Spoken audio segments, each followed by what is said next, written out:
Comment vaincre la tentation? Peut me donner plus de sensibilité, que je ne crie pas. Le sous-thème de mon message, c'est « Qui est le serpent de ta vie ?» Qui est le serpent de ta vie? Tu peux dire ça à ton voisin. Plus de sensibilité. Qui est le serpent de ta vie? Ton voisin de gauche, de droite, de devant, de derrière.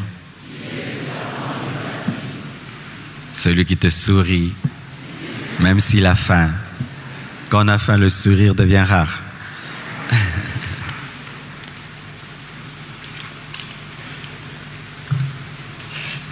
Nous allons lire Matthieu 26, versets 41 à 42.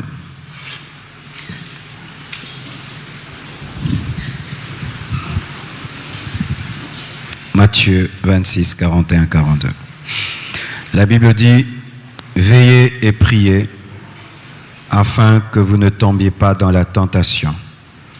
L'esprit est bien disposé, mais la chair est faible. » Il s'éloigna une seconde fois et pria ainsi, « Mon Père, s'il n'est pas possible que cette coupe s'éloigne sans que je la boive, que ta volonté soit faite. » Acclamons la parole.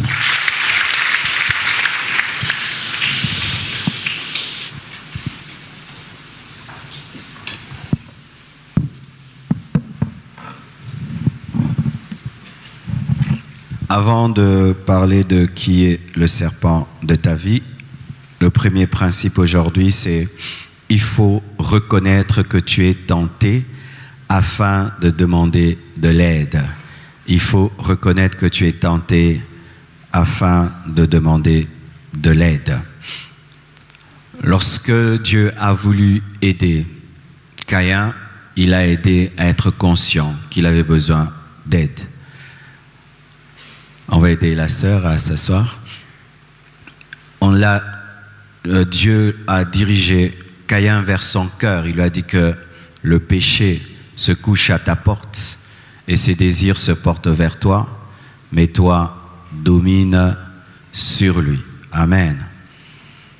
Dieu a voulu rendre conscient Caïn qu'il était tenté, afin qu'il puisse demander son aide et dire « Dieu, je ressens de la jalousie envers mon frère, aide-moi. » Car c'est seulement le malade qui reconnaît être malade qui va à l'hôpital.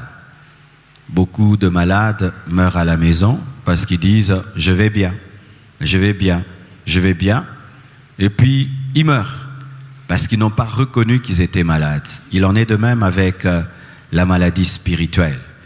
Tu dois reconnaître tes tentations pour savoir demander l'aide de Dieu, l'aide des hommes, l'aide des encadreurs, pour prendre autorité, pour être prudent.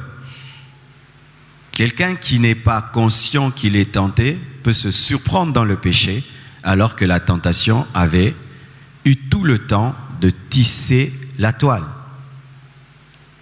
Les filles très intelligentes et sages détectent très tôt la tentation et peuvent l'éviter. Mais les filles qui sont insensées, c'est lorsqu'elles se retrouvent nez à nez avec la tentation qu'elles se rendent compte qu'elles étaient tentées alors que la tentation avait commencé depuis longtemps. La Bible dit que l'homme sage voit le mal de loin. De loin. Il peut sentir que là, ça va mal finir. Une proposition peut paraître être banale, mais quand tu as de l'intelligence, tu peux savoir que là, c'est une tentation et tu peux éviter. Mais si tu es dans les faux semblants, si tu es dans la négligence, l'indifférence spirituelle, quant à tes tentations, tu risques de réagir en retard. Reconnaître qu'on est tenté à temps est une bonne chose, comme un malade qui à temps traite une maladie. Et Jésus-Christ était conscient de sa tentation. Jésus-Christ n'a pas été tenté seulement dans le désert. Non. La Bible nous dit qu'il était tenté en toutes choses. Amen. Donc Jésus-Christ a eu des tentations toute sa vie. Et pour ma part, la plus grande tentation de Jésus-Christ, c'était pas dans le désert. La plus grande tentation de Jésus-Christ, c'était à Gethsémani. Il était tenté de quoi? De refuser la croix. Ah oui, ça c'était une tentation.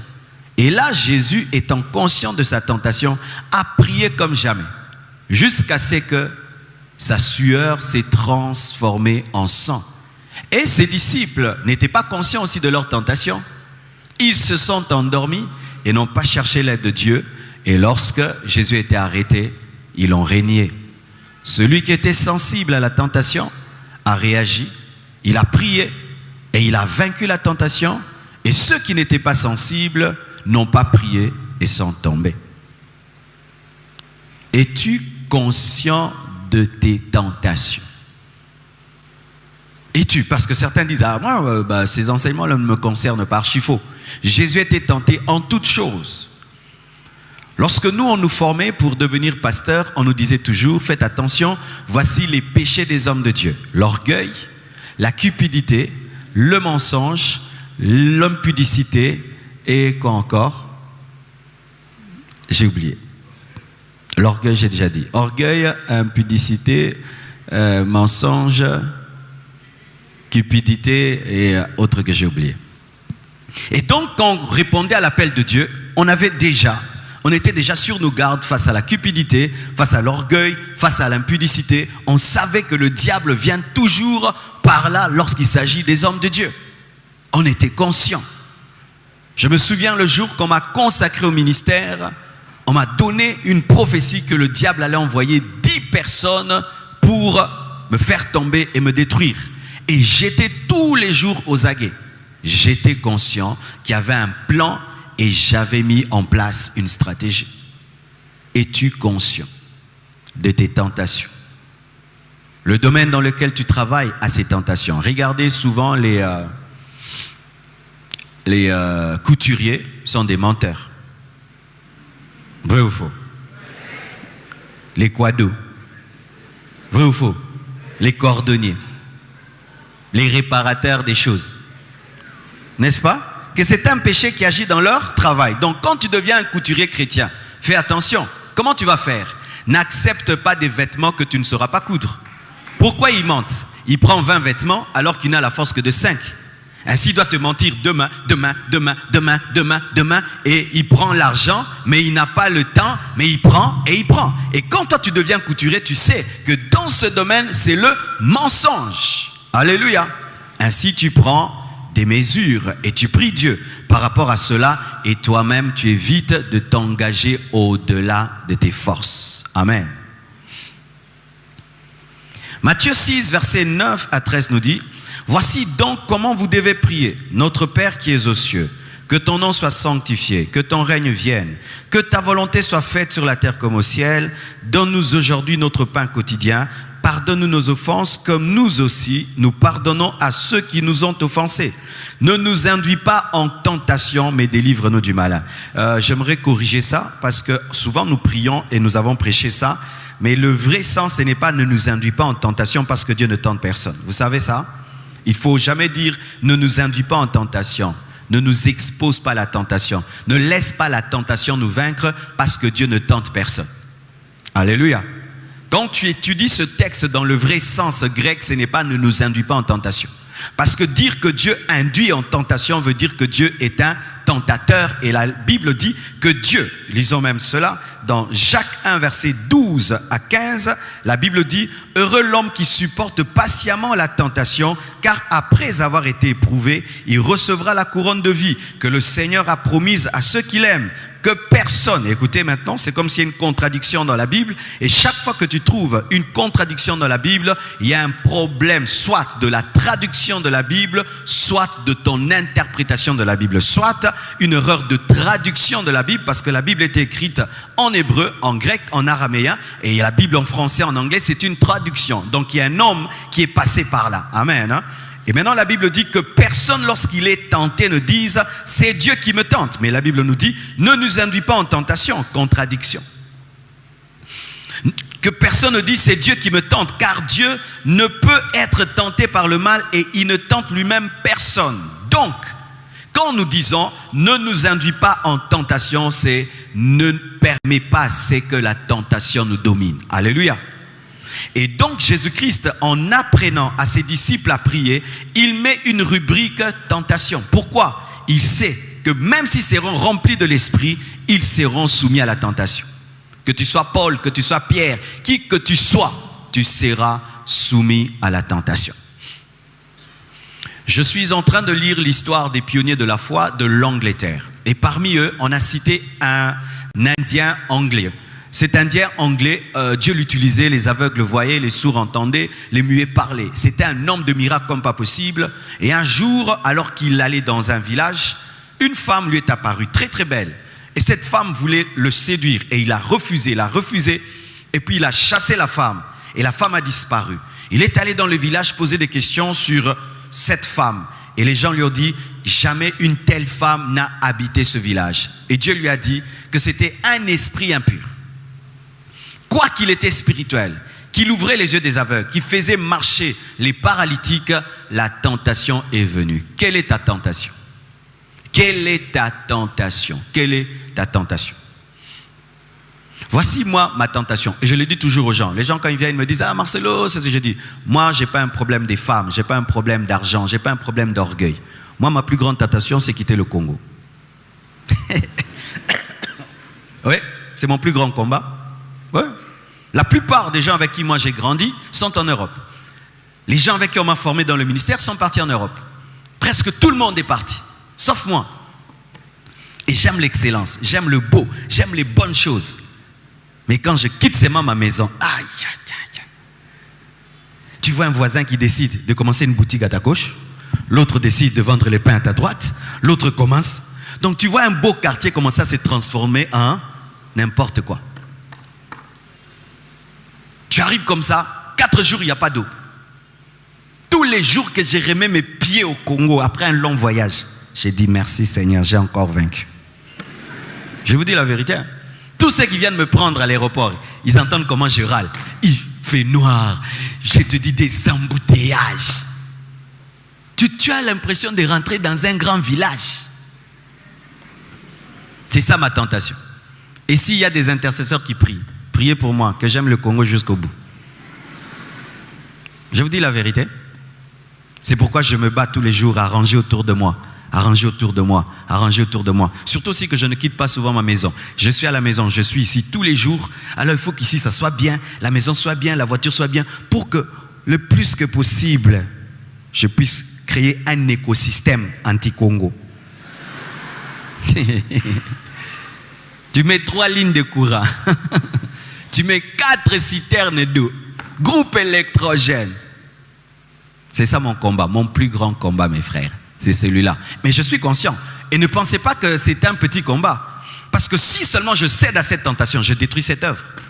Combien d'hommes de Dieu ont cédé à cela? Ils n'étaient pas dans l'adultère, ni dans l'impudicité. Ils ont seulement quitté un pays pour aller dans un autre. Ils ont quitté Ninive. Ils sont allés à Tarsis. Le diable peut te vaincre seulement en te faisant quitter le lieu de ta destinée. Tu quittes l'endroit où Dieu va te bénir. Je connais aussi beaucoup même des grands musiciens congolais. Ils ont quitté Kinshasa, ils sont allés à Paris. Basila. Ah, Basila, penza baleka, penza bo pese bo. Pourquoi? Asila. Diable a ngipé asil sanga na poto. Ah oui, que c'est ça. Marcelo est là, Marcelo est là. Non, je vous prêche 3 jours, je rentre à Kinshasa. Un boxeur qui n'aime pas la salle d'entraînement ne sera jamais champion. Et ici, c'est ma salle d'entraînement. Alléluia. Et je suis conscient. Un ange m'est apparu par rapport à ça.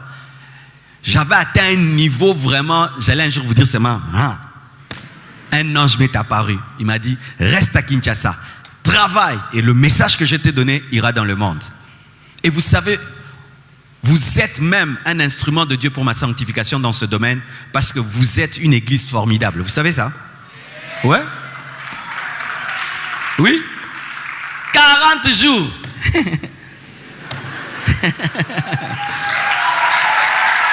Vous jeûnez. Et qu'est-ce que je vous prêche? Le péché, le péché, le péché. Vous ne me quittez pas. Vous êtes toujours là. Vous êtes toujours là. Vous êtes toujours. Ouais. Quelqu'un d'autre aurait quitté cette église il y a très longtemps. On vous gêne au lieu qu'on parle des liens, parce que souvent quand on parle des 40 jours, c'est les liens. Mais là, je vous parle du péché, encore les péchés.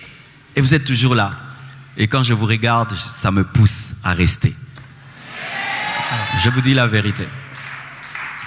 Dieu m'a donné parmi vous des personnes qui sont des grandes consolations pour moi, des grandes sources de paix, de grandes sources de joie et d'amour qui me donnent la force de rester. Et quand je pars, j'ai envie de vous revoir.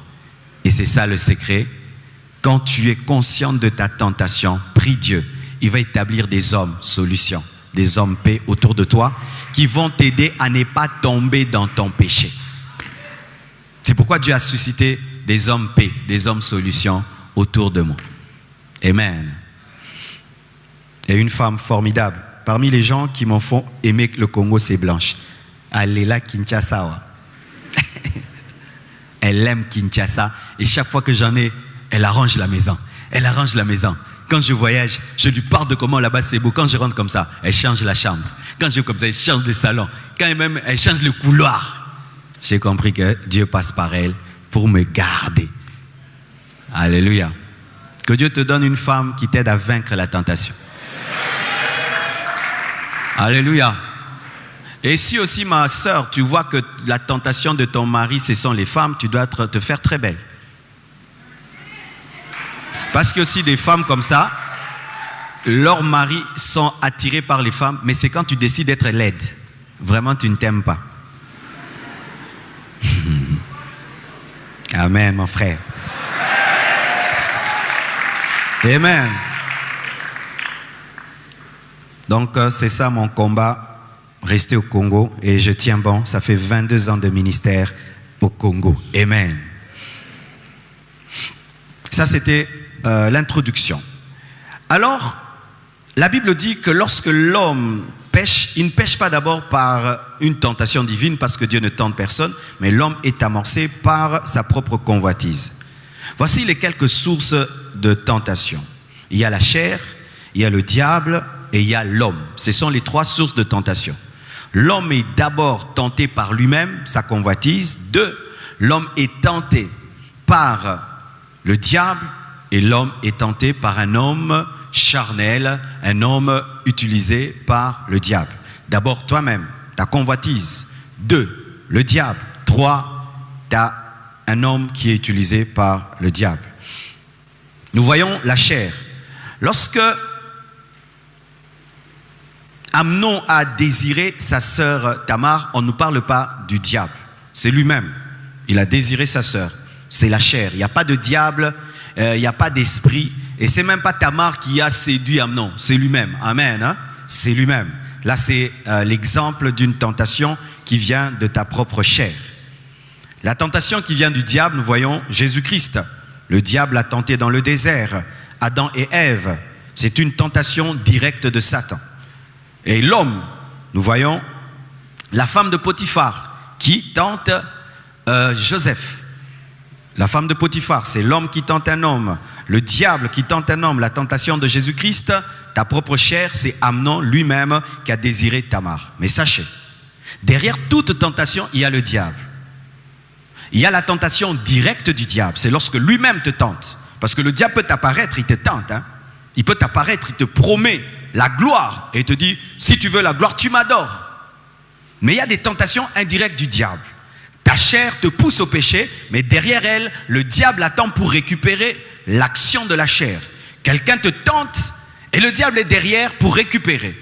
Mais il y a des tentations directes et des tentations indirectes, mais toutes sont récupérées par le diable. Ok? Alléluia. Donc chaque fois que quand vous êtes tenté, ne dites pas toujours le diable directement m'a tenté. Tu peux dire il m'a tenté au travers de ma chair, il m'a tenté au travers d'une personne, il m'a tenté lui-même. Ok? C'est écrit dans la parole, 1 Corinthiens 7, verset 5. La Bible dit ceci. Ne vous privez point l'un de l'autre, si ce n'est d'un commun accord pour un temps, afin de vaquer à la prière, puis retourner ensemble de peur. Écoutez ça, parce que la Bible, il faut la lire lentement. Aujourd'hui, on va lire la Bible lentement. De peur que, Satan ne vous tente par votre incontinence. Satan ne vous tente par votre incontinence. C'est-à-dire c'est l'incontinence qui va te tenter d'abord et le diable ensuite. Clair, la chair qui est utilisée par le diable. Tu es d'abord toi-même incontinent, alors le diable vient profiter derrière ton incontinence pour te tenter.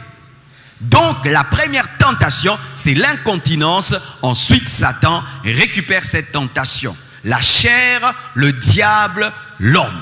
Amen. Avançons maintenant pour le thème vraiment proprement dit de ce soir. Je vais dire des choses, prenez le temps vraiment de bien m'écouter. Amen. Il faut détecter le serpent ou les serpents de ta vie. Premièrement, j'aimerais dire ceci. Qui a créé le serpent? Le diable ou Dieu? Qui sont pour? C'est le diable qui a créé le serpent. Levez la main. Qui sont pour? C'est Dieu qui a créé le serpent. Ok, il y a plus de gens qui déjà savent que c'est Dieu qui a créé le serpent. Acclamez pour vous-même, c'est une bonne réponse. 2. Le diable, c'est le serpent. Qui sont d'accord que le diable, c'est le serpent? Oui, levez bien la main. Le diable, c'est le serpent. Ok. Qui sont pour l'assertion? Le diable, c'est le diable, le serpent, c'est le serpent. Plus nombreux, acclamez pour vous-même, vous avez raison. C'est pourquoi j'aime cette église. Vous voyez, c'est pourquoi je reste. Ok. Vous devez savoir ceci. Ceci.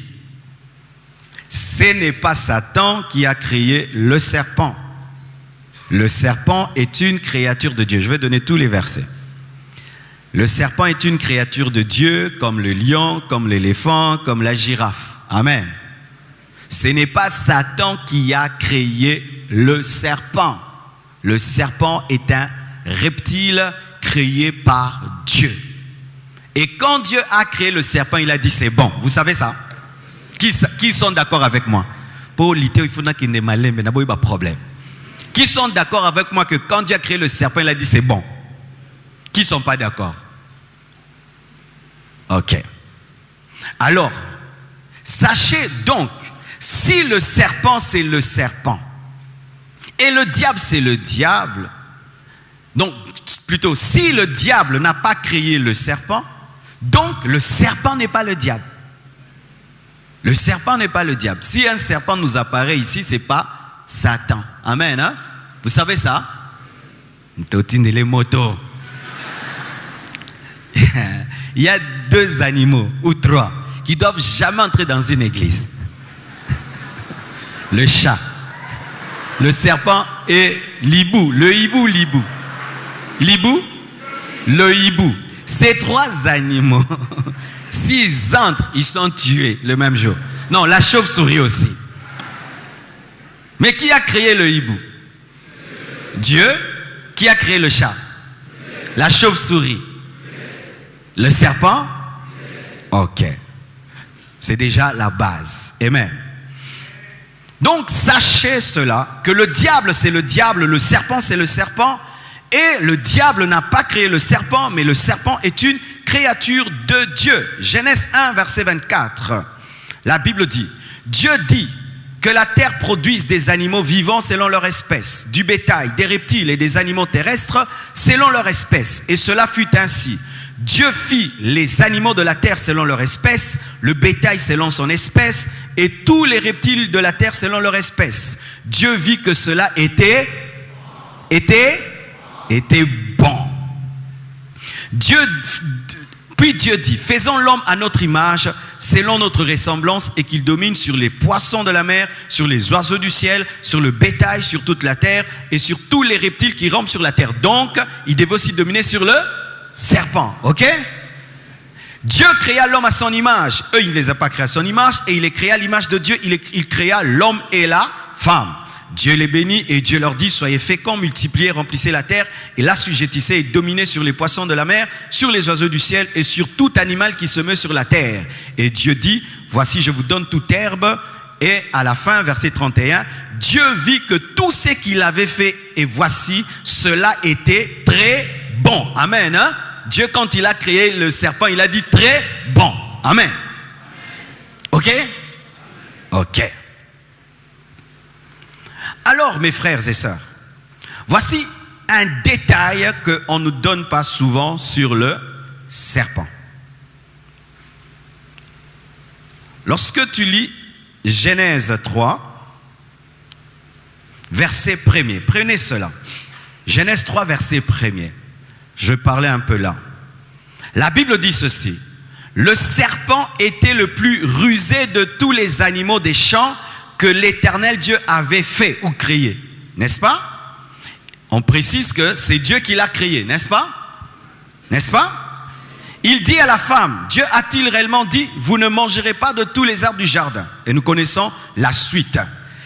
Écoutez ceci, on dit le serpent était le plus rusé de tous les animaux des champs que l'Éternel Dieu avait fait. Est-ce qu'il y avait déjà la chute de l'homme là? La ruse est une bonne ou mauvaise chose? Mais la ruse c'est le mal, n'est-ce pas? Mais comment on parle du mal dans le serpent alors que la chute n'est pas là?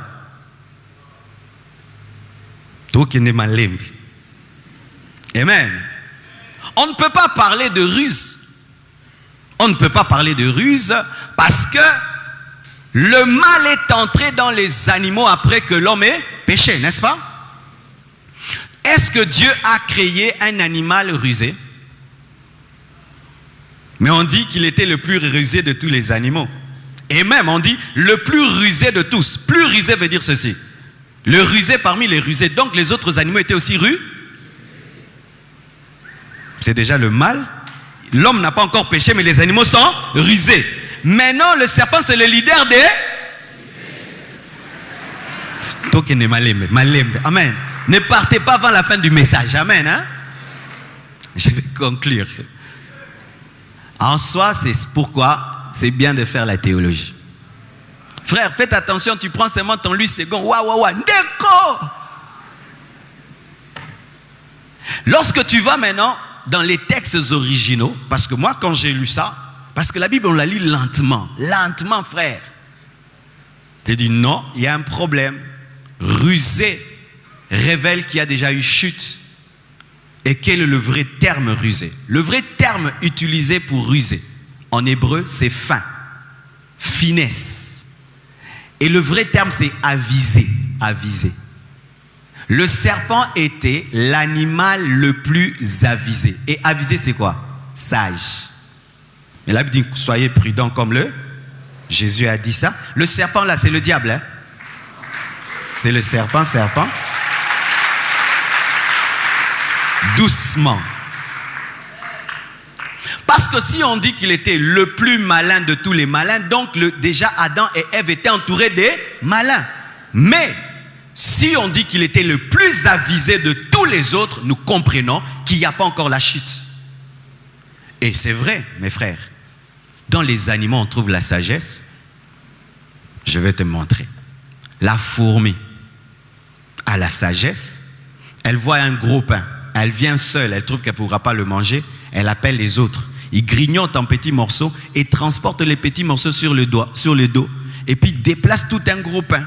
C'est l'esprit d'unité, de leadership, d'organisation. Oui. Regardez l'aigle. L'aigle, qu'est-ce qu'il fait? Pour libérer l'aiglon de sa dépendance, il prend l'aiglon, il le jette dans l'air. Tu vois l'aiglon paresseux, là, quand il voit la mort, il sera obligé de battre les ailes. Et puis les sauver, se rend compte que ses ailes fonctionnent. Ça, c'est un esprit vraiment même de liberté par la force. Et il y a des parents qui font ça. Tu vois que ton enfant, tu le nourris tout le temps. Un jour, vraiment, tu les chasses de ta maison. Et puis, il découvre qu'il était intelligent. Mais ce n'est pas la sagesse. Regardez la sagesse du serpent. Qui rencontre souvent les serpents? Mais il y a des serpents. Tu sais pourquoi le serpent évite que tu le rencontres? Parce qu'il sait que si tu le vois, directement, tu voudras le tuer. C'est pourquoi il est là sans être là, mais il est là. C'est la prudence. Mais toi, tu te révèles parmi tes ennemis alors qu'ils veulent te tuer. Mais le serpent, lui, se cache. Le serpent détecte même la peur de loin. Il peut savoir que tu veux le tuer. Il peut savoir que tu as peur. Il peut savoir. Et j'ai fait l'étude même des poissons. Chaque poisson pêche de sa manière. Les baleines viennent, ouvrent seulement leur bouche et avalent les petits poissons. Et avalent tous les petits poissons. Mais il y a un poisson très intelligent, l'orque. L'orque, tu sais ce qu'il fait? Lorsqu'il voit beaucoup de petits poissons, il envoie des vibrations et puis ça dérange les poissons. Et quand ils sont dérangés, il tourne, il prend sa queue, il frappe les poissons. Les poissons ont un vertige et puis commencent à les manger calmement. Ça, ce n'est pas l'intelligence. Maintenant, comme ce sont des animaux, on n'a pas voulu dire ils sont avisés. Ils sont intelligents, ils ont dit rusés. Mais c'est la sagesse. Parce que dans la création, même si les animaux ne sont pas créés à l'image de Dieu, mais comme ils étaient touchés par Dieu, il y a des trucs divins. Oui. Vous ne savez pas que les chiens détectent les sorciers? Ils détectent les mauvaises personnes? Ah oui? Les animaux, des fois, peuvent savoir que toi, tu es un voleur. Ils sont seulement... vrai ou faux? Il y a des gens, des propriétaires de chiens qui disent: oh, tu es bizarre. Mon chien n'attaque personne. Il t'a mordu seulement toi. Tu as un problème. Oh, vous ne croyez pas? Mais l'ânesse de Balaam avait prophétisé. Dieu a ouvert sa bouche. Mais l'ânesse a vu un ange. L'homme ne voyait pas l'ange. L'ânesse a vu. Des fois, dans votre maison, un sorcier vient dormir là. Votre chien, il tourne. Vous ne savez pas pourquoi. Ils ne sont pas créés à l'image de Dieu. Mais comme ils étaient touchés par le divin, il y a des résidus divins. Parce qu'ils ne sont pas créés par le diable, ils sont créés par Dieu. Il y a de l'intelligence dans la création. Regardez même, comment ça s'appelle, celui qui change de couleur, le caméléon. Cette capacité de s'adapter. Pourquoi il prend la couleur de son environnement? Pour que tu ne le tues pas. Il devient vert, là où c'est vert, pour que tu penses qu'il n'est pas là. C'est une manière de se camoufler. Et aujourd'hui, les hommes, quand ils font des habits des militaires, ils utilisent le système du caméléon. Ils s'habillent comme leur environnement. Les habits du désert quand on se bat ne sont pas comme les habits de la forêt. Caméléon.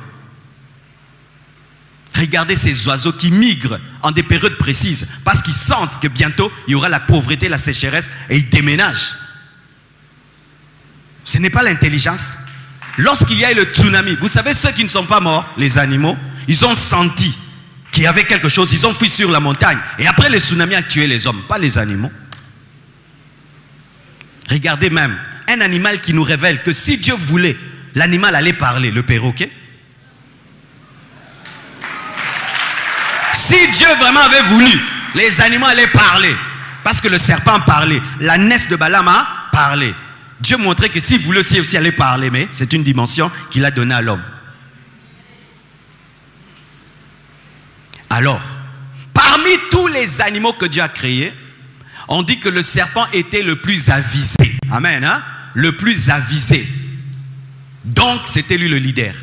Ce n'était pas le lion. Oh, tout dans la Bible m'a l'aimé, hein? Le plus avisé. Si ici on nous dit que le plus avisé de vous tous c'est elle, donc c'est toi notre chef, non? Qui était le chef du jardin parmi les animaux? C'était le serpent. Et oui, parce que le diable ne cherche pas les gens pour les chercher, il ne cherche que les élever. Il s'est donné la peine d'aller dans le désert. Pourquoi? Jésus était là. Le diable cherche les serpents. Il cherche les serpents. Quand il vient sur la terre, il cherche les serpents. Il cherche les leaders. Il cherche les gens intelligents. Et le serpent, les théologiens disent que c'était un animal très très beau. Il marchait, vous savez, parce qu'on lui a dit désormais tu vas ramper. Si on te dit désormais tu vas ramper, donc tu ne rampais pas. Donc, il était le plus intelligent des animaux et il marchait. Et s'il a pu approcher la femme facilement, donc il était parmi les animaux, l'animal qui s'approchant de la femme ne va pas l'effrayer. Mais lui ne s'est pas approché d'Adam, mais s'est approché de la femme, mais il a laissé la femme s'approcher d'Adam parce que c'est aussi la personne qui peut s'approcher d'Adam sans l'effrayer. Le serpent était le plus proche de la femme la plus proche de l'homme. Car le diable utilise les choses les plus proches de toi. Quand le diable veut te tenter, il n'ira pas loin.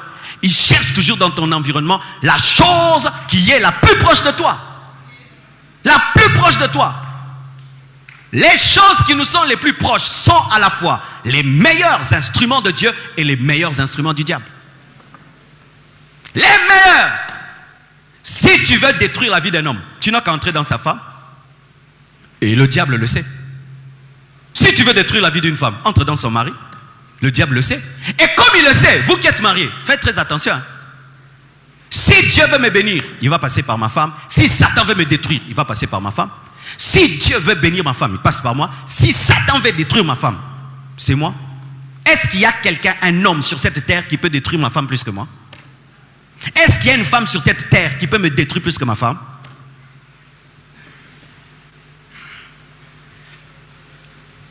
Si le diable veut te détruire et tu as ton meilleur ami, c'est par lui. Et si Dieu veut te bénir, c'est par lui. Les choses les plus proches, les choses les plus proches, les choses les plus proches. Et ainsi, Satan ne cherche pas le serpent en vain parce que c'est un leader. Parce qu'il cherche toujours les leaders. C'est pourquoi, regardez, les gens qui sont très intelligents, la plupart servent le diable. Regardez, les femmes les très très belles servent le diable. Regardez, les grands savants servent le diable. Pourquoi? Ce sont des serpents. Ce sont des serpents. Le diable, quand il vient dans une famille, il cherche qui? Le plus beau, le plus intelligent, le plus fort. Quand il vient dans un monde, il cherche la plus belle, le plus fort, le plus à l'université, le plus intelligent, le plus. Il veut toujours laisser à Dieu les résidus et prendre les meilleurs. Mais ce qu'il ne sait pas, c'est que Dieu, que tu sois meilleur ou pas, il a la capacité de prendre la boue et d'en faire un champion. Le diable révèle ainsi sa faiblesse et son incapacité de rendre grand, c'est pourquoi il cherche les grands. Mais Dieu étant capable d'utiliser et les grands et les petits, ne se plaint jamais parce qu'il peut même prendre la boue et il en fait un homme à son image. Mais le diable a laissé Dieu créer la plus belle créature pour l'utiliser, mais Dieu a pris la boue et il s'est servi de la boue. Alléluia. Mais notez ceci. Quand le diable veut te détruire, il cherchera ce qui est le plus proche de toi. Et sachez, vous qui vous glorifiez d'être intelligent, d'être beau, d'être belle, vous êtes des cibles préférées de Satan. Un jour, une fille est entrée dans mon bureau, très très belle femme. Je lui ai dit, ma soeur, toi si tu ne pries pas, le diable va t'utiliser. Je lui ai dit, tu vois comme tu es comme ça, si toi tu ne sers pas à Dieu, sans prophétie, tu seras une servante du diable. Ne vous glorifiez pas. Oh, je suis très beau. Regardez toutes ces stars. Illuminati, franc-maçon. Pourquoi? La beauté. Les gens vont te chercher, même si tu refuses, ils vont venir. Vu ta beauté, tu peux être mannequin. Tu gagnes combien? 100 $? Oh, avec nous, tu as 1 million. Si seulement tu nous laisses, on te change comme ça, on te brise le nez, on te fait ceci, on t'apprend à marcher, pas 1 million de $ tous les jours. Et puis de plus en plus, porte cet habit, plus court, plus court, plus court, plus court, plus court, plus court. Porte cette marque. Ah, mais tu vois là, il faudrait que tu puisses venir dans notre loge. Tu vas là-bas, tu dois boire le sang. C'est fini, la jeune fille est détruite. Regardez ces beaux garçons qui chantent pour le monde. Regardez ces grands hommes intelligents. La plupart sont des francs-maçons. Des francs-maçons. C'est pourquoi, si les autres deviennent des serpents dans les mains du diable, tu dois être le serpent dans les mains de Dieu. Comme le bâton de Moïse, dans la main de Moïse, c'était à la fois un bâton et un serpent. Nous devons être comme même les serpents d'airain, qui est présenté afin de guérir les autres. C'est-à-dire des hommes intelligents, mais qui sont morts à eux-mêmes, un serpent d'airain. Car il est écrit de la même manière que Moïse éleva le serpent d'airain dans le désert, le Fils de l'homme sera élevé. Nous devons être des hommes intelligents, mais tu es consacré, serpent d'airain. Tu es beau, consacré, serpent d'airain.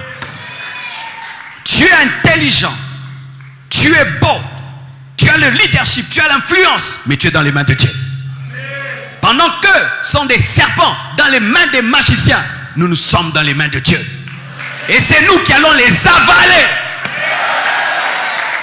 C'est nous qui allons les avaler. Mais vous devez connaître que ce plan existe.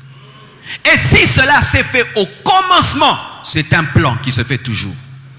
Beau garçon, fais attention. Belle femme, fais attention. Homme intelligent, femme intelligente. Leader influent, fais attention. Car, pourquoi Satan a cherché le serpent parce que facilement il pouvait parler en lui.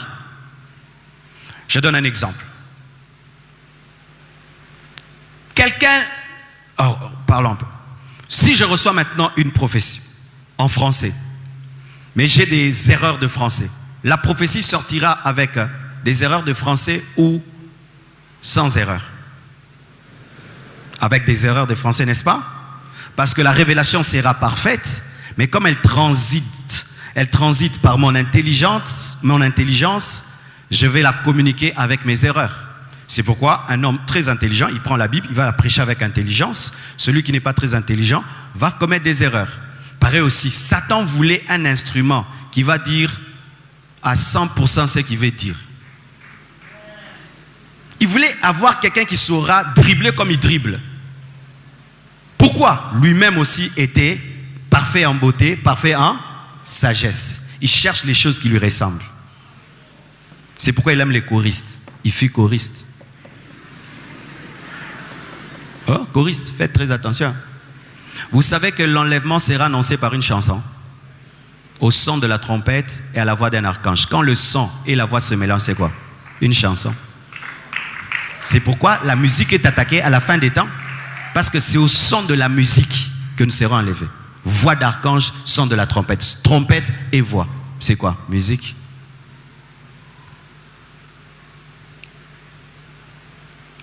Satan lui-même sait que j'étais influent auprès de Dieu. J'étais beau, parfait. C'est pourquoi les anges m'ont suivi. Les anges n'ont pas suivi Lucifer pour le suivre. Hein.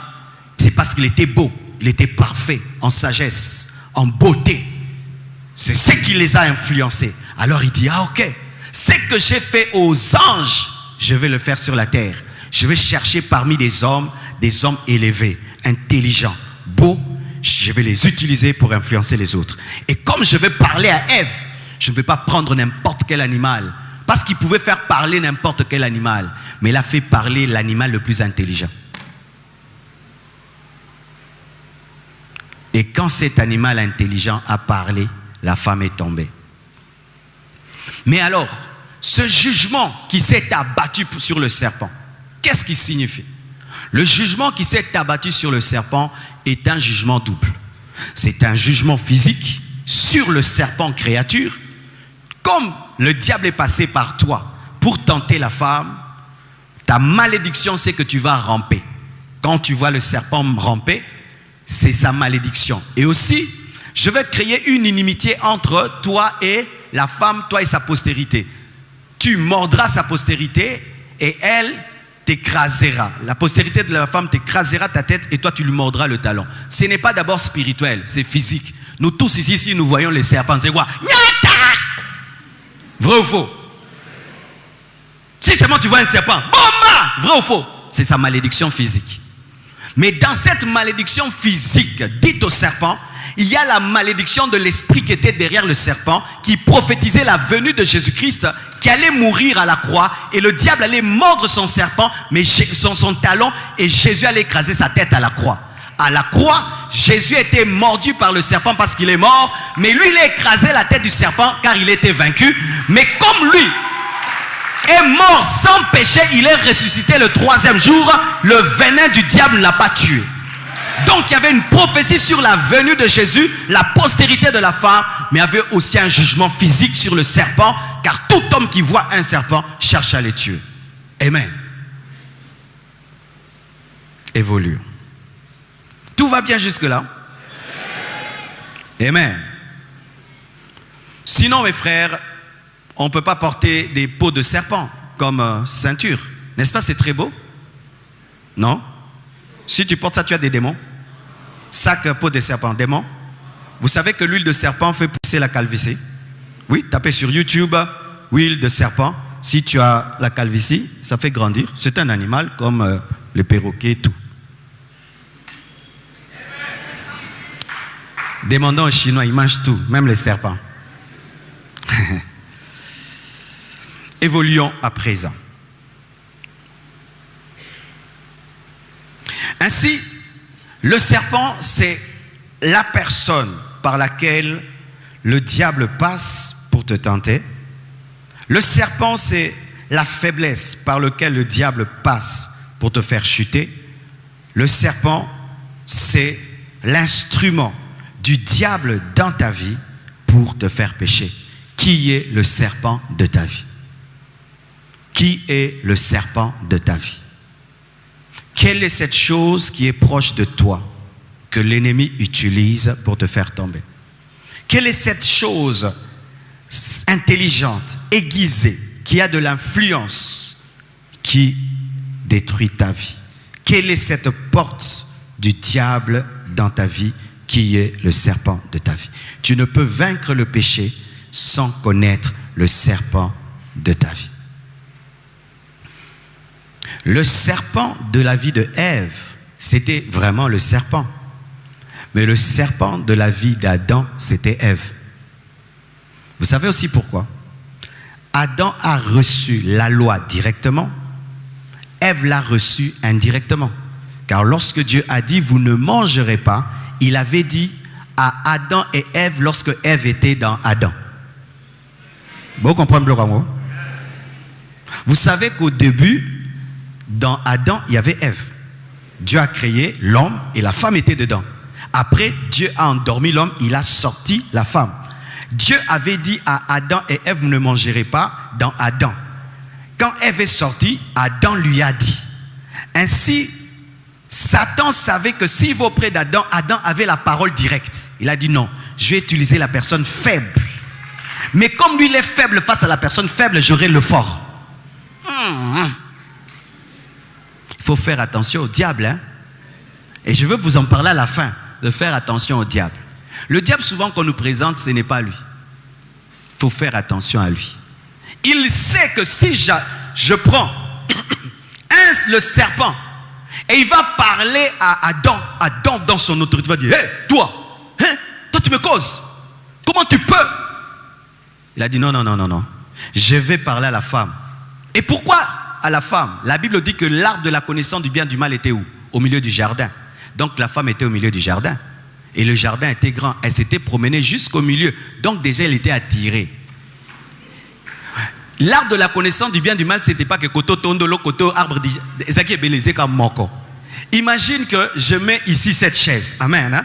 Et puis je dis, il y a plein de chaises là-bas. J'ai dit que personne ne s'assied ici. Maintenant, tu quittes toutes ces chaises-là, tu viens seulement ici au talent. Qui tu es vrai? Au fandité. C'était ça le problème de Ève. Elle s'était approchée de l'interdit. Regardez. Maintenant, le diable entre dans le serpent, commence à lui parler de la chaise. Tu vois, si tu t'assieds sur cette chaise, tu deviens le pasteur Marcelo. C'est pourquoi il n'aime pas qu'on s'assied là. Son onction va venir sur toi. Et puis tu fais un coup d'état. C'est vrai ça. Assis-toi seulement. Tu t'assieds, Maba.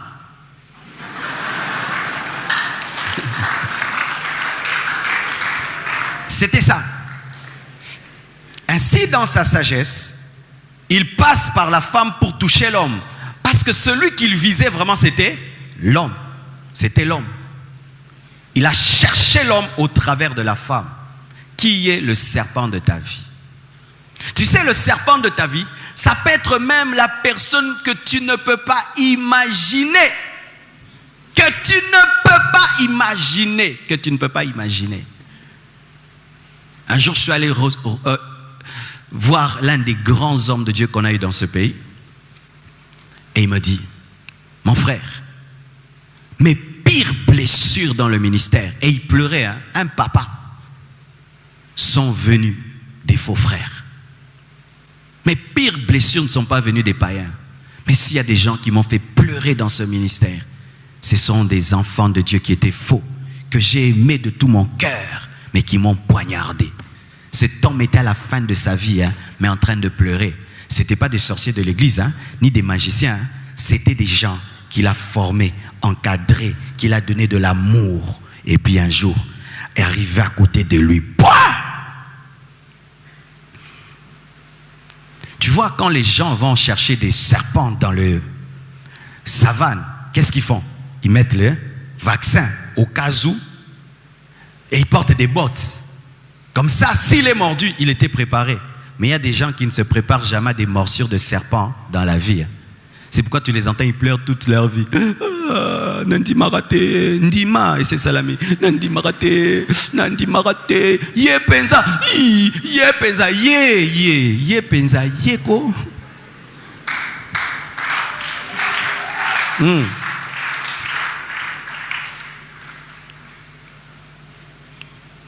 Je connais un homme, il a économisé de l'argent pour faire quelque chose et on lui a escroqué ça. Toute sa vie est par terre jusqu'à aujourd'hui. Il ne pouvait pas croire qu'un homme peut voler tout d'un autre. Andi Marate, Ndima au ban de l'affaire, te Nandi Marate, Ndima au ban de l'affaire, te Nandi Marate. Oui, comme d'autres, vous avez dit, je ne me marierai jamais. Pourquoi? Tu as pris une fille, elle avait 15 ans, tu as payé ses études, elle est à l'université, c'est toi qui as tout fait, orpheline de père et de mère, tu l'as fait grandir, elle finit les études. Elle parle le meilleur français que toi, parce que toi, tu faisais des affaires pour la faire étudier. Bon, je connais des frères comme ça, hein. Lui n'étudie pas, il fait étudier la fiancée. Et il ne donne même pas l'argent de la construction.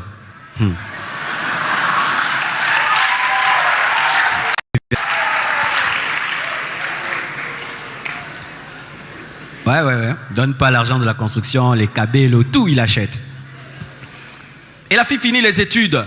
Et bien quand il finit les études, les gens de son niveau viennent, des licenciés, des docteurs comme elle. Et puis après elle part. Tu vois ce frère, Andi Marate.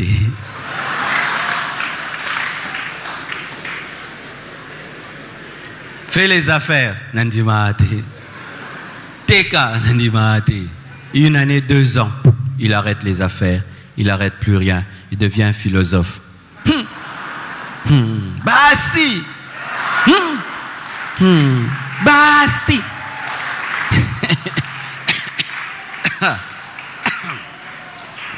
De tels hommes, si tu as une fiancée, il ne faut pas l'amener chez lui, au beau et à moi si. Tu veux épouser une femme? Eh mon frère, assis-toi. Pourquoi tu n'es pas préparé au serpent? Le plus grand malheur d'Adam est venu de sa femme. Le plus grand malheur d'Ève est venu de l'animal le plus intelligent. Faites très attention aux personnes. Faites très attention aux gens qui viennent habiter dans vos maisons. Je connais des gens qui ont pris des personnes, les ont amenées dans leur maison. Et c'est quand cette fille tombe avec son mari dans la maison. Surprend son mari avec une cousine que tu as amenée dans la maison. Personne proche. Moi, chaque fois que ma femme veut changer de bonne, la bonne doit passer au scanner. Ouais, aujourd'hui, là, avant de venir, elle vient toujours repartir. Je dois la regarder, je dois causer avec toi ce que nous avons lim. Eh bien non, pas elle. Elle est chargée. Elle, ça va. Ah oui, tu ne vas pas venir habiter avec moi? Avec mes enfants? Je n'ai pas prié, je ne t'ai pas regardé en esprit. Jamais. Tu ne vas pas d'abord entrer puis je te regarde. Avant, je dois te regarder. Et si je n'ai pas la paix, je refuse. Je refuse. Le serpent. Qui est le serpent de ta vie? Qui est l'instrument dans ta vie? Et pas seulement une personne. Quelle est l'habitude? L'habitude. Parce qu'on dit que le diable nous tente par l'incontinence, par une faiblesse. Quelle est la faiblesse de ta vie? Qui est l'instrument du diable? Oui, c'est quoi que tu dises. Un jour, je prie pour une personne. Je chasse les démons. Je chasse les démons. Les démons me parlent. Disent, pasteur, tu perds ton temps. Et dis-moi un fardeau nanga. Nous l'attendons dehors. Là où elle pêche, nous l'attendons. Pasteur, tu perds ton temps. Et c'est vrai. Aujourd'hui que je vous parle, elle est rentrée dans ses péchés. Elle voulait la délivrance, mais ne voulait pas abandonner ses faiblesses. Qui est le serpent de ta vie? Car, mes frères et sœurs, il est possible qu'une chose soit instrumentalisée par un esprit. Regardez, il y avait des cochons. Et les démons sont entrés dans les cochons. Les gens qui vendaient les cochons ont vu les cochons qui allaient se jeter dans la mer. Mais il y avait des esprits derrière. Tant que Dieu n'avait pas ouvert les yeux de Balaam, il ne savait pas que son ânesse était en contact avec le monde spirituel, jusqu'à ce qu'il comprenne que c'était Dieu. Et même l'arche de Dieu, lorsqu'il était chez les Philistins et qu'ils devaient le rendre, ils l'ont mis seulement sur un char avec des animaux. Et l'Esprit de Dieu les a dirigés. Donc, l'Esprit peut toucher le matériel. Et si l'Esprit, que ce soit divin ou satanique, peut toucher le matériel, donc l'Esprit divin ou satanique peut toucher l'homme. Ah oui, il y a des hommes qui sont téléguidés par des démons. Lui-même ne sait même pas pourquoi il te fait le mal qu'il te fait, pourquoi il fait ce qu'il fait. Mais il y a un esprit derrière qui le pousse à le faire. Ah oui, mes frères, qui est le serpent de ta vie? Quelle est la personne par laquelle le diable passe pour diluer tes principes? Écoutez ce que Satan a dit. Vous ne mourrez pas. Il a dilué le principe. Quelle est cette personne qui, chaque fois que tu as des principes, des convictions, dilue tes principes? Oh, toi aussi tu crains Dieu trop. Oh, ça va rien te faire. Oh, c'est rien. Un petit verre, ça fait quoi? Eh ben, c'est rien. Eh ben, c'est rien. Le serpent. Quelle est cette personne qui te facilite le péché? Tu veux pécher, tu n'y arrives pas. Et elle vient t'aider. Vous voyez, lorsque Akab a désiré la vigne de Naboth et qu'il est rentré triste à la maison, Jézabel, sa femme, le revoit. Mais pourquoi tu es triste et tu ne manges pas? Oh, j'ai demandé à Naboth de me vendre sa vigne. Il a refusé de me la donner. Oh, tu es un roi. Il a décrété un édit. Et on a convoqué deux personnes qui devaient blasphémer contre lui, mentir sur Naboth. Mentir sur Naboth. Et on a tué Naboth. Et on a dit, prends la vigne. Il a pris la vigne que Jézabel lui a donnée. Quelle est cette personne qui te facilite un péché? Toi, tu as peur de pécher. Toi, tu as peur de faire le mal. Mais elle vient, non, je vais t'aider. Je vais t'aider. Il y a même Jonadab, je crois. Oui, Jonadab. Le cousin d'Amnon. Amnon voulait pécher, mais il n'arrivait pas à pécher. Jonadab vient lui donner une stratégie. Viens, je vais t'aider. Fais semblant que tu es malade. Et puis demande à ton père que ta soeur vienne te préparer la nourriture dans ta chambre. Et là, tu vas pécher avec. Qui est ton Jonadab? Qui est ta Jézabel? Et Jézabel, ça peut être aussi un homme, hein, parce que l'esprit de Jézabel existe aussi. Les gens qui facilitent aux autres le péché, qui te donnent l'intelligence du péché. Regardez même ce mouvement qu'il y a aujourd'hui. Je n'y crois même pas. Des hommes qui prennent tout, la femme, les enfants en Europe. Et lui, il reste ici à Kinshasa. Jamais. Et toutes les mamans qui acceptent ça, vraiment, hey, vous n'avez pas chiding, hein? Maman, yon dit, bilo kabongo. Nga blanche yon dit, bata. Na bandela lisola bongo ne nini. Yo babanjo lisolo pe bosolo li. Vous en aboignez, hein? Comme je suis comme ça là, l'une des grandes églises comme ça, maintenant je dis blanche, les enfants ont grandi. Maintenant, ils doivent aller étudier au Canada, ok? Alors toi et les enfants, allez étudier au Canada. Il y a que autant là. Vous voyez des trucs? Les enfants veulent étudier, toi aussi tu vas là-bas, tu étudies pour les garder. Et monsieur, ici, il va vous voir après 3 mois. Frère Libente. Dis arrêtez ça. Moi je crois au vieux évangile. Verneau avec sa femme jusqu'au bout. Osborne avec sa femme jusqu'au bout. Moi les choses nouvelles j'y crois pas. Mais comment ces choses ont commencé? Ce sont des adultères. Mais je me réfère une parenthèse. Certains il n'y a pas d'adultère, hein? Il ne faut pas mettre tout le monde dedans. Mais d'autres il y a quelque chose. Certains ils ont dit, tu es fatigué de ta femme, mais il n'y a pas moyen de divorcer. Si tu divorces, ça détruit le ministère. Stratégie. Divorcer, mais en sagesse. Qu'elle est avec la femme, les enfants là-bas, toi tu es ici. Tu lui donnes seulement la nourriture et tout, elle te laisse tranquille, tu fais ta vie, elle fait sa vie, personne ne dérange l'autre. Des Jonadab qui vont aider même ta femme à trouver les visas, à acheter la maison. Il t'aide même à installer ta femme là-bas. Parce que lui-même a déjà installé sa femme. Il t'aide à installer comme lui. Qui t'aide à pécher? Qui t'aide à briser tes limites? Tu as peur de briser. Lui vient t'aider. Oh, tu as peur pourquoi? Allons-y. L'esprit de Jézabel. Oh, tu es le roi. Tu es un homme. Tu es une femme. Tu es une femme. Tu es une femme.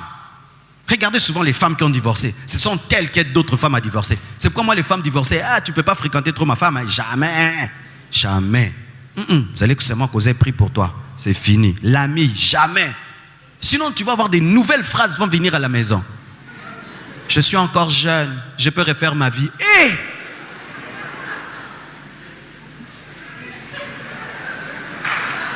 Waneza Kake, hein?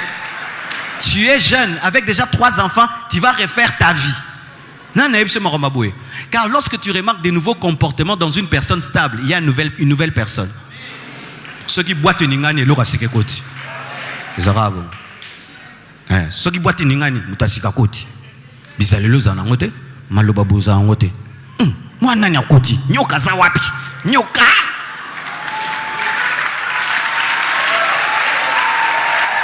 Ouais. Donne-moi la main. Malgré ma touche, j'étais prêche. Donne-moi la main. Alléluia. Quand tu vas dans tes enfants, les comportements changent, les réponses changent. Tout d'un coup, ton enfant commence à te donner des réponses bizarres. Ta femme des réponses bizarres. Ton mari commence à te donner des réponses bizarres. Cherche. Il y a un serpent.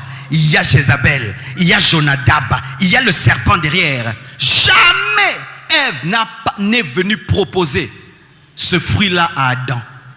Quand seulement elle rencontre, elle amène un nouveau fruit. Un nouveau fruit. Où tu vois, un jour, elle va au supermarché, elle vient avec les whisky. Tu as acheté les whisky? Ouais. Ozabo Lemba et la Moussayo. Papa Mela. Jonadab Baza.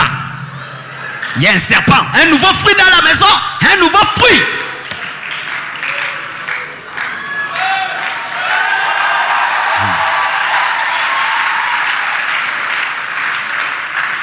Je ne suis pas contre les amis du Kassai. Un jour, un diamantaire est allé dans un long voyage. Et il va très longtemps. Et les mamans à l'église, on les enseigne. Non, il faut que tu sois comme ça, avec ton mari et tout. On les apprend à s'habiller d'une certaine manière. Le mari revient. Et puis il trouve sa femme. Elle s'est habillée d'une certaine manière. Et le mari l'a chassée.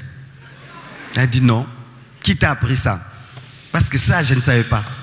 Toi, tu fais ça comment? Comment tu demandes ça? C'est pourquoi faites attention aux nouvelles choses. Parce que des fois, il y a certaines nouvelles choses qui n'amènent rien et qui dérangent seulement l'autre.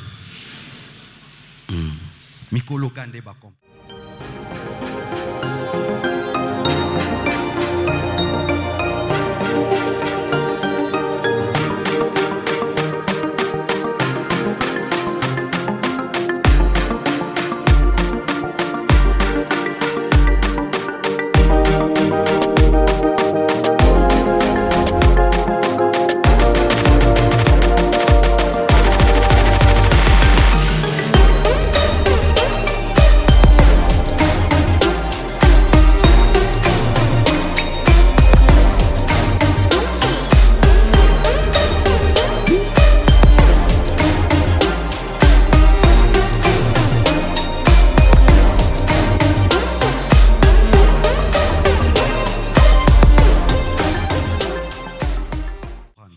Évoluer.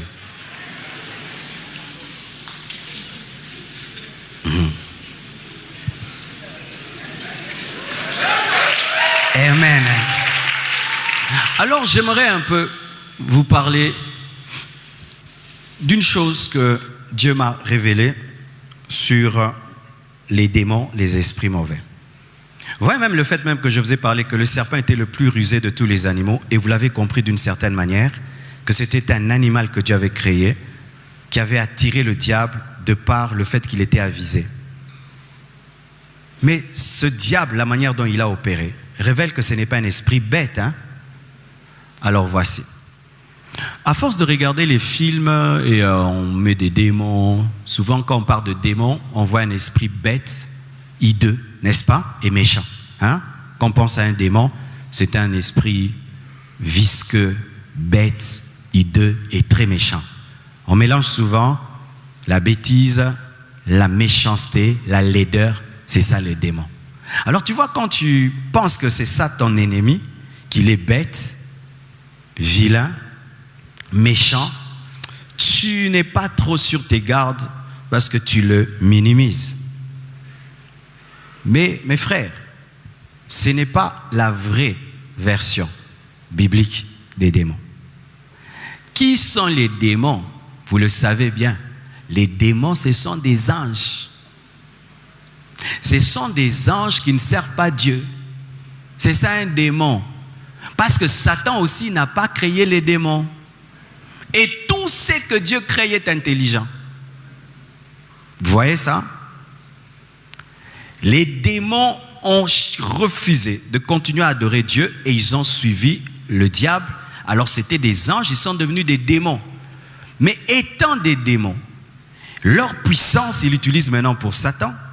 Et aussi leur intelligence. Leur intelligence. En soi, les démons, ce sont des esprits mauvais, mais intelligents dans le mal. Mais intelligents dans le mal. Parce que s'ils n'étaient pas intelligents, comment ils aident certaines personnes scientifiques à découvrir des formules chimiques et physiques? Si eux-mêmes sont bêtes, comment ils vont aider quelqu'un à comprendre la mathématique et la chimie et la physique? Vous entendez ces témoignages-là, n'est-ce pas? Alors, si pendant que toi tu combats Satan et tu cherches à le vaincre, tu ne te comportes pas comme si tu avais affaire à un esprit intelligent dans le mal, tu vas laisser trop de portes ouvertes. C'est comme quand tu bats avec quelqu'un, tu le minimises, tu penses qu'il ne peut pas voir les trous pour te donner des coups, il va te donner un chaos. Alors voici comment il fonctionne. 1. Les démons ne meurent pas. Vous savez ça? C'est-à-dire que depuis que l'homme est sur la terre, ils tentent l'homme. Donc, ils ont une expérience des millénaires et des millénaires, n'est-ce pas, en matière de tentation. Toi, tu as vécu 50 ans, 60 ans sur la terre. Le démon est sur la terre avant que tu ne sois créé, avant qu'il était là. Même quand tu étais dans tes couches, il était là. Tu vois? Quand tu étais colérique dans l'enfance, il savait que tu étais colérique dans l'enfance. Le jour de ta conversion, il était là aussi. Alors, ils tiennent des statistiques. Mais parce qu'ils sont intelligents. Alors ils tiennent des statistiques. Et puis ils connaissent, sa plus grande faiblesse est celle-ci. Ok, mettons plus la force là. Ils ne perdent pas leur temps. Ainsi, quand ils t'attaquent, ils regardent même leur répertoire.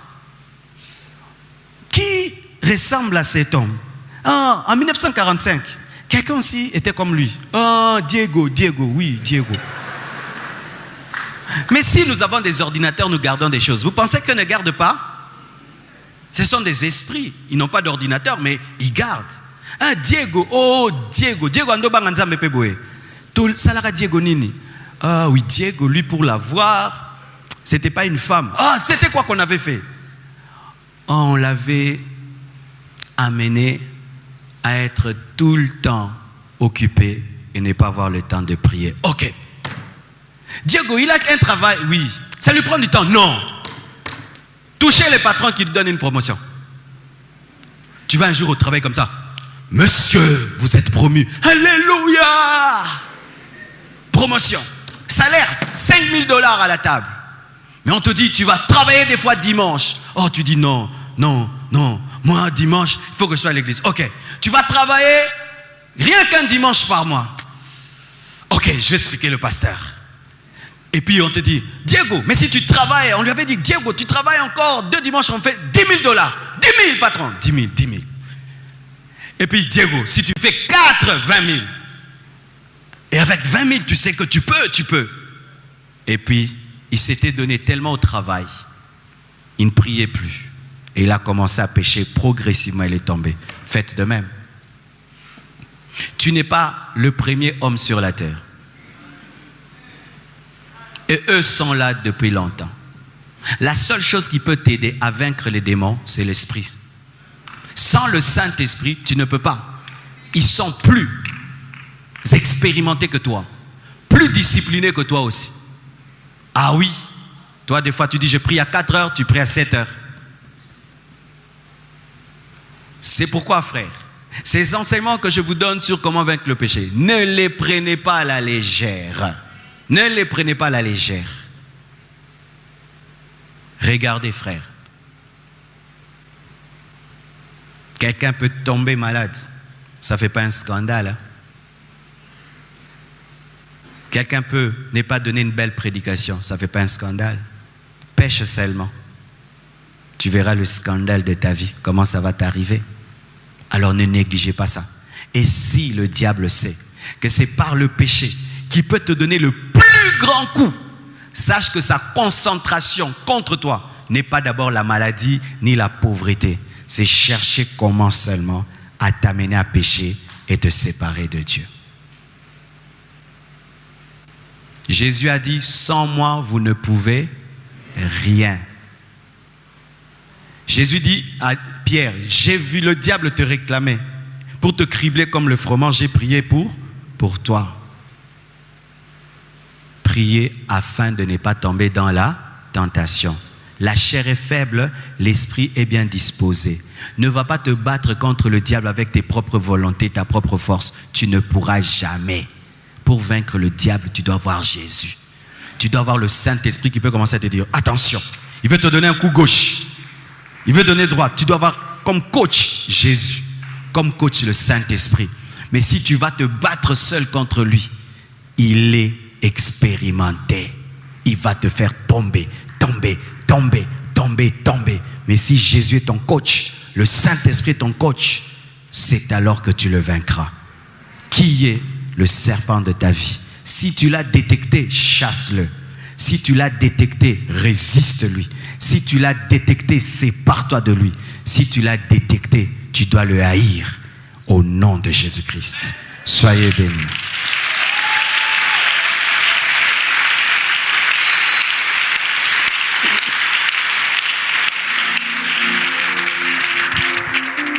Tenons-nous debout, nous allons prier. Je vous prierai de réécouter cet enseignement. Il y avait trop de choses à dire. Excusez-moi d'avoir débordé. J'aimerais prier pour tous ceux qui ont détecté les serpents de leur vie. Tu as détecté qu'il y a un serpent dans ta vie. Approche, nous allons prier.